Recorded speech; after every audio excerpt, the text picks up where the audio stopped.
Greetings, this is Dslyexci from the ARMA community group ShackTactical. In cooperation with Bohemia Interactive, I'm creating a series of videos to explain some of the basics of ARMA III. In this video, we'll be covering a number of tips about how to operate effectively as an infantryman, to include situational awareness, positioning, dealing with contact, and how to put effective fire on the enemy. We'll start with the most fundamental aspect of survival, which is that of situational awareness. This simply means staying aware of your surroundings, knowing how to scan for threats, and maintaining a high level of awareness all around you, even when things are becoming chaotic. One feature of the ARMA series that sets itself apart from others is the ability to look around independent of where you're aiming. This can be controlled in two basic ways. The first is by holding your Alt key, which enables this free look mode, and the second method is using a head tracking device like the Track IR to allow you to look around while still retaining aiming control. Whatever method you use, try to keep your head on a swivel. Threats can come unexpectedly from all directions, and when you move, you need to be looking around so that you can react to danger with the shortest possible delay and the greatest understanding of the tactical situation and the movement possibilities that are available to you. Take a look at this scene. What do you see? What should you be looking for first? Think of it from the perspective of cover and concealment. Cover being an object that can stop common types of enemy fire like rifles and machine guns, while concealment is simply something that makes it hard or impossible to be spotted. The enemy will occupy positions that give them a tactical advantage. They'll gravitate towards cover first and concealment second.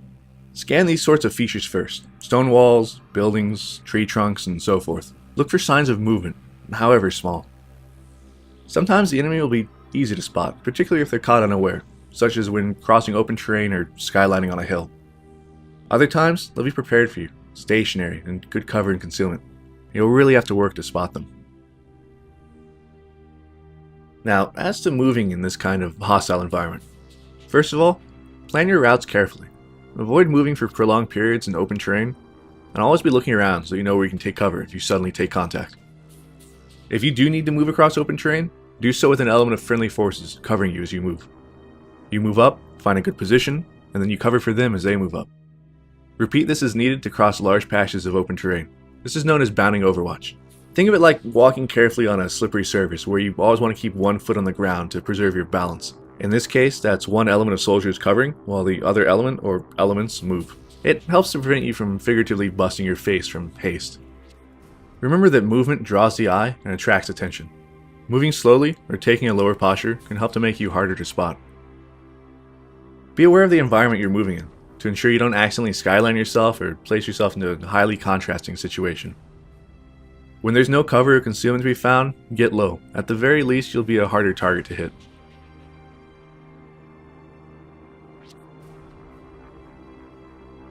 Now, none of us really came to Stratus to go on peaceful nature walks. You're going to take enemy contact at some point, and what you do in those first seconds is crucial. What you did prior to that point, your movement techniques and the tactical decisions you made, those set the stage for what you're able to do once the bullets start flying. Make sure you move and make decisions that help to put the odds as high in your favor as possible. Contact happens in two basic forms: either a soft contact, which is where you see the enemy without them seeing you, or a hard contact, where fire is being exchanged or received. Soft contacts are easy. If you see the enemy before they notice you, make a hasty assessment as to what you'll do about it. If you want to fight, find good ground nearby. It gives you better concealment or cover and has an advantage over the enemy, and use that to ambush them. If you're too small of an element to win a fight, simply use the opportunity to move unseen away from the enemy. Pick your battles and put the odds in your favor whenever possible. The tougher situation is that of hard contacts, where you weren't necessarily expecting a fight. If you suddenly take fire, your priority is to improve your position. The enemy tends to wait until you're vulnerable before shooting at you. Where you're standing when you take fire is a kill zone. You don't want to stay there. Move for nearby cover concealment, and make sure your teammates are doing the same. If able, fire a few hasty shots in the general direction of the enemy, even if you're not quite sure where exactly that is. The fire you're receiving is stressful and disruptive. If you can return the favor to the enemy and make them think they might get hit as well, you'll improve your situation. Once you're in a better position, try to narrow down where the enemy fire is coming from. Look for muzzle flashes and smoke, or if the enemy is using tracers, follow them back to their points of origin. Use the stance adjust feature to expose as little of yourself as possible to enemy fire. And once you've identified their positions, shoot them. Have your buddies shoot them. Things become rather complicated at this point. I've written about this in my tactical guide in a section called The Evolution of a Firefight. I'd recommend reading that if you want more detail. The short version is that when the fighting starts, return fire as you move, find better cover, and once you're settled, begin refining your knowledge of the enemy's situation and engage them as best as possible while you or your team leaders determine the next course of action.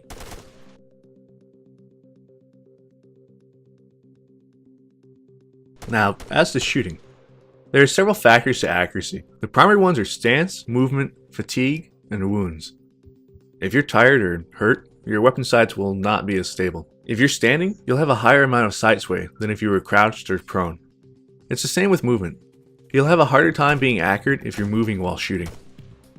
The further away the enemy is, the more important it is to be low to the ground and in a stable stance. Keep in mind that you can also use the hold breath feature to give yourself an extra bit of aiming precision for a short period of time. Your bullets will drop over range. Each weapon is zeroed to a specific range, and some have adjustable sights.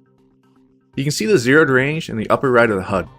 If the target's closer than that, your bullets will strike slightly high, and if it's further, the bullet will fall below your point of aim. Look for puffs of dirt and dust to help you adjust your aim as you fire, and adjust your sights if needed to be more accurate. Keep in mind that every shot doesn't need to be at a perfectly visible enemy. If you can't directly see the enemy, but you know roughly where they are, shoot at positions that look like they'd be good positions for the enemy to take. If you see a patch of bushes and know there's enemy fire coming from that area, but you're unable to spot the shooter, put some rounds into the bushes. It's entirely possible you'll be able to hit someone you couldn't see, simply by paying attention and thinking through the situation from their perspective. Be liberal with your fire. This is not to say that you should just blow through magazine after magazine firing wildly from the hip while screaming, but rather that you shouldn't be too stingy with your ammo when it's a literal difference between your virtual life and death. We're infantry after all, not snipers. Our rifles have 30-round magazines so that we can put more fire out and thus have a greater chance of hitting things, not so that we can make 30 single-shot kills. If you're a machine gunner, even better. Those lengthy belts or high-capacity magazines are designed for suppressing and killing the enemy with high volumes of fire. You've got plenty of ammo, spread it around, make sure every enemy gets their fair share. Now, when you can see the enemy clearly, take your time and make more precise shots. When you can't, make up for this lack of knowledge of their precise position with extra bullet volume, so to speak. Whatever happens, make sure you maintain your situational awareness and avoid tunnel vision. Just because you're taking fire from a given position doesn't mean that there aren't other enemy elements trying to flank you. For every enemy you can actually see, assume there are at least 3 others you don't see, and try to anticipate how they'll attack or flank you, and do your best to cover those avenues. Alright, that wraps up this community guide. Hopefully you'll be able to apply some of the concepts we talked about towards your combat experiences on Stratus. Good luck and good hunting. For more community guide videos, be sure to subscribe to the official ARMA III YouTube channel. For other ARMA III updates, keep track of the official website, Facebook, and Twitter pages. If you'd like more in-depth tutorial and large-scale multiplayer gameplay of ARMA III and the previous ARMA games, I'd also recommend you check out my personal channel here. This is Dslyexci, and I'll see you on Stratus.